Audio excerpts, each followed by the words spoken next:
Now, I know that by comparison to MSI's A320M Grenade, Gigabyte's A320M-H didn't look that good. But there are some boards out there that I swear get really close to fine distilled garboleum.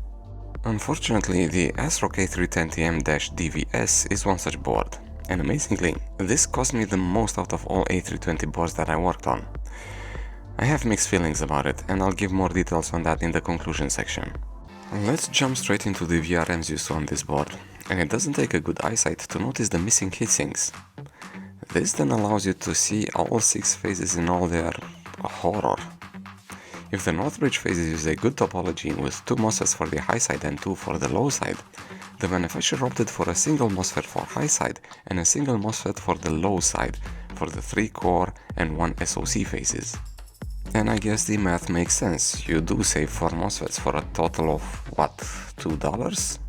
One thing, however, that I will admit that I like about this VRM is that the coils have a bit of distance in between them, and that will allow a bit of extra air to pass through and cool down the MOSFETs. Now onto the DIMM slots. The 2 this board has will make you appreciate Gigabyte's board even more. They have only 1 latch each at one end of the slot. And while this makes inserting the memory module a bit on the awkward side, removing memory modules becomes a very emotional experience. Asrock decided to come clean with regards to expansion slots and placed a single PCIe x1 slot just above the 16-lane ones. This way, regardless of the video card fitted there, you can still use that PCIe x1 slot. If you ask me, this was done not for the sake of honesty, but rather to allow them to reduce the cost further by how much one of those PCIe connectors costs. I do like, however, what the manufacturer did with the SATA ports. Both their placement and the 90 degrees angle makes them perfectly usable, even when using a longer graphics card. Now I'm wondering, who would buy a 3-fan GPU to run with this board anyway? Anyway, 4 usable SATA ports is a godsend, especially since the A320M-DVS does not have an M.2 slot. Now, the PCB does carry the pads for one, and for the associated circuitry, but that is because the same PCB is also used for the HD and HDV motherboards, the more premium variants of this cheap one. In terms of pin headers, and excluding the 2 ones for the fans, you get the usual assortment of HD audio, clear CMOS, 14-pin TPM, a serial COM port. That's actually a bit less usual if you ask me. Moving on, we have the chassis intrusion and speaker connector, all in a single 2-rows header, and your standard front panel pin header. I did not mention any USB headers so far, and that's because Asrock placed them on the long side of the board, 2 USB 2.0 and 1 USB 3.0. There is one more header worth mentioning, labeled as J1 next to the SPI chip. This will allow you to program said SPI chip with another BIOS setup utility using an external programmer like the CH431A, as long as you build yourself an appropriate cable.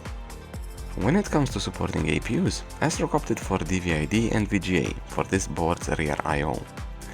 The pads for the HDMI connector are empty, again to be used with the HD and HDV variants. To use an HDMI monitor, one would need a 5USD adapter. The rear I/O has a single combined PS2 connector that will most likely never get used, and 2 USB 2 placed on top of it. That's where you'd plug in your keyboard and mouse. We have another 4 USB 3 ports, your typical by now gigabit Ethernet, and the 3 jack audio. The microphone input feels a bit better than on the previous budget boards we examined. The noise is still higher than what the Z230 offered, but this is actually good enough for recording audio for YouTube. Have a listen. This is the Asrock A320M-DVS R3.0 rear panel, volume 100%, preamp 0 decibels. Okay, I delayed this as much as I could. It's time to dive into the BIOS. The setup utility will allow you to specify XMP profiles, or DOCP profiles for the pedantic ones. It will also allow you to manually specify frequency, voltage and timings for the memory. These configurations can then be saved either to one of the 10 save slots in BIOS, or to a USB stick. The board does offer access to setting up TPM and to enable rebar, first useful for installing Windows 11, the second if planning to run an Intel Arc GPU. In terms of controlling fans, the BIOS offered by Asrock will allow you to choose from a few predetermined fan curves. Each fan curve can then be edited by manually typing in temperatures and fan speeds for the predefined points that define that curve. There is no graphical fan curve editor here. And that's it in terms of BIOS. You might notice, against what Asrock hoped, that I did not mention any CPU core voltage adjustments or access to the multiplier. This is because the latest BIOS version does not offer that. I am conflicted about these cheap A320 but also A520 boards from Asrock. Their engineers obviously put some thought when designing this board. The layout of the SATA ports, the placement of the USB pin headers, spacing out the VRM coils, putting a single 4-pin EPS connector to signal, hey, use lower power CPUs only. The pin header for programming the BIOS chip without the need to take it off the board. And then to cheap out on the DIMM connectors and some lousy MOSFETs for the V-Core VRMs.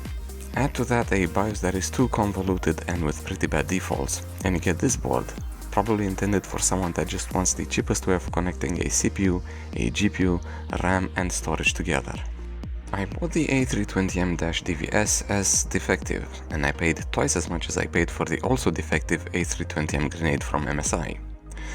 Granted, it's $10 compared to 5, but still, seeing them side by side and knowing that I paid more for the Asrock, I ask myself, but why? A good working one will set you back at least 20 USD, but if you plan to use the i9 GPU, then do keep in mind that the HD or HDV variant won't cost much more. It will have the same decent layout for ports and slots, and it will have both the M.2 slot and the HDMI port. I expect that by now you've had enough of this board. I know I have. Thanks for watching, I hope you liked this video and